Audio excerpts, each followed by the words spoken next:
Hi from Africell Tips and Tricks team. Network issue on mobile devices can be frustrating, but there are various tips and tricks and solutions. Let's explore them in this episode. Once you have network issues, always start with the basic steps like restarting your phone, switching the airplane mode on and off. If the issue is not resolved, check your signal strength. For Wi-Fi problems, try to reconnect by entering the password again, restart your router, and update the firmware of the router.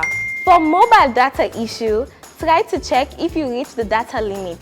If the problem persists, turn off your mobile data and turn it on. Another solution is to switch between 2G, 3G, and 4G network.